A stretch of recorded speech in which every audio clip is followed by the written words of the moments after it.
One of the strange things about people is that we work so hard for money just to waste it on unnecessary items. At the end of the day, we grumble about not having enough free time while working for months to finance something we don't require. According to a journal study, the ordinary American will have to labor 2 to 3 months each year only to pay for a new car with insurance. I'm not surprised. I see it all the time. Consider this: in your entire life, how much money did you have crossing your hands? I'm convinced it's a substantial sum of money.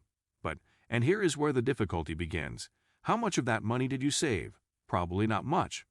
That is why so many individuals are in such deep trouble financially. You know how they say it's not how much money you make, but how much money you keep.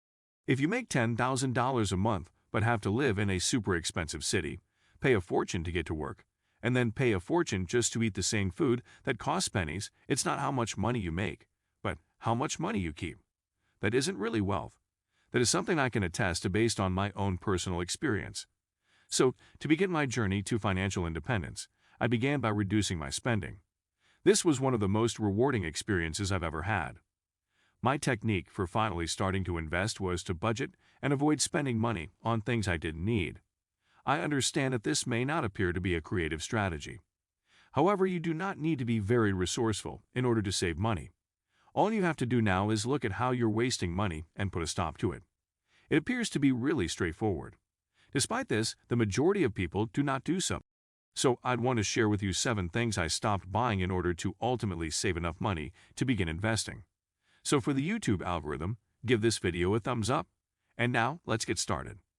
First and foremost, cars are the greatest money wasters of all time.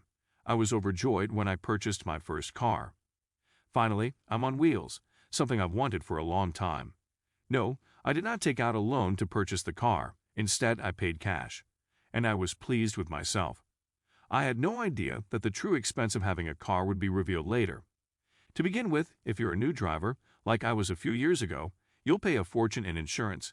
Then there are parking fees, gas, and the need to change stuff in the car from time to time. It's an automobile after all, and it breaks down. Perhaps you will not spend much in the first year. However, as your vehicle ages, your costs begin to grow. So, if you don't own a car and live in the city, use an Uber, public transportation, or anything. Buying a car is only practical if you live outside of the city.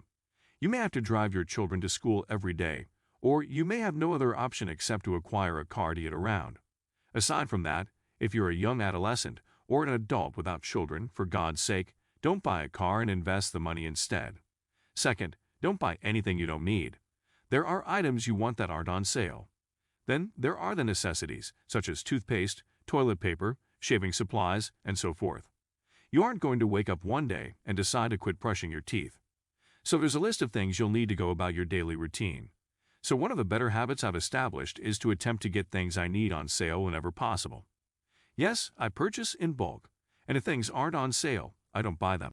However, there will be discounts from time to time because that is how stores work. Their suppliers sent them products every week or month, and the store needed to get rid of the merge before the next one arrived. So the easiest approach to get rid of your current products is to put them on sale and sell them to people like me. I believe it is one of the most effective techniques to save money because you are aware that you require these items. Anyway, all you have to do now is plan ahead and make a list. Wait until they're on sale before purchasing. It's similar to investing in stocks. You wait for a correction before going all in. The same may be said for clothing. Instead of buying clothes whenever you want, buy them when they are on sale. Clothing stores operate in a similar manner to grocery stores. They aim to sell as many copies of the new collection as possible whenever it comes.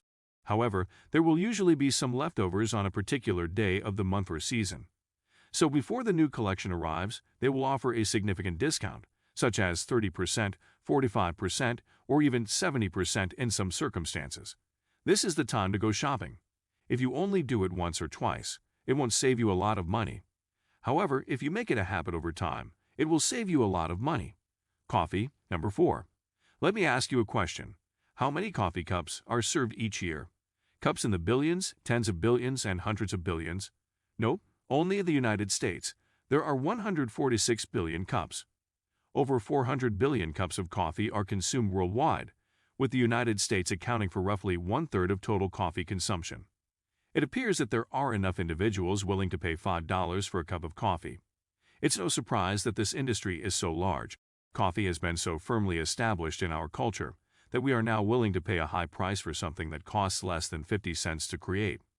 Of course, the cafe must cover costs, such as employees, energy, rent, and a variety of other items. So buying a $5 coffee makes sense if you're going to be sitting at that Starbucks for hours doing whatever you need to accomplish. But paying that much money for a cup of coffee is ridiculous. I have no sympathy for those who moan about living paycheck to paycheck then spend that much money on coffee. Unhealthy snacks are number 5. This may appear to be debatable because everyone enjoys sweets, and telling folks they can't buy sweets isn't something they'll take lightly. The issue with practically all sweets, though, is that they are both harmful and expensive. A nutritious lunch will cost you the same as going to Starbucks and ordering a coffee with a highly unhealthy slice of cake. So, if you stop squandering money on unhealthy snacks, you'll be doing both your health and your wallet a favor. What could be more perfect? 6th, I stopped lending money to friends. When I was younger, I was stupid enough to believe that people would actually repay your loan and be thankful if you helped them out when they were in severe need. Giving loans to friends and family, however, can result in your money being lost, repaid years later, or you having to continually reminding them since they will never return it on time. That is not an enjoyable experience for anyone. I've loaned thousands of dollars to friends and relatives, and in 70 or 80% of cases, they forget they owe me money. Back in college, I had a guy who couldn't pay his rent, so I gave him $100 as a loan. First and foremost, he never returned my money. Second, he would always act as though he didn't owe me anything whenever we met. I'm not a philanthropist. However, if people assist you when you are in need, they should have the decency to repay the loan. Alcohol is number 7. $15 here, $20 or $30 there. This appears to be something about which you should be concerned. You're having a good time with your buddies. That is what you should be concerned with, right? But have you ever added up how much money you spend on alcohol each week? Is it a month or a year? What about in 10 years? Have you ever tried your hand at math? Most likely not. However, when you consider it, it appears to be a large amount. The Bureau of Labor Statistics estimates that Americans spend roughly 1% of their gross annual income on alcohol. For the average household, that equates to $565 each year, $5,650 over 10 years, and $22,600 over 40 years. Many of you may not think that's a lot of money at first glance. However, you should keep in mind that $565 a year works out to about $11 per week, which is about the price of a single drink in many cities. So comparing to the average cost isn't fair because regular drinkers typically consume significantly more than $565 per year. Some people even go so far as to spend more than 10% of their earnings on booze and then moan about living paycheck to paycheck. I don't drink because I don't believe it adds any worth to my life. I don't understand how that could possibly improve my life, especially considering I work every day. So I'm not going to take the chance of drinking because it's not only about that. However, it will take some time for you to return to your normal schedule, based on what I've discovered. These are the 7 most common ways that people waste money. If only you could change a few of your habits. If you could just pay a little more attention to how you spend your money, that would be fantastic. Rather than buying everything you want on the spur of the moment. If you simply wait for a discount or don't buy a car if you don't need it, you will save money. Stop consuming unhealthy desserts if you brew your coffee at Harvard. Consider how much money you could save over the course of a month. You'll have all the money you need to invest in the stock market or save for a down payment on a home. It might be anything, but it'll be a lot better than blowing it up at a pub for the sake of having a good time with pals. Give this video the thumbs up it deserves, and don't forget to subscribe if you haven't already. Thank you for watching, and I'll see you next time.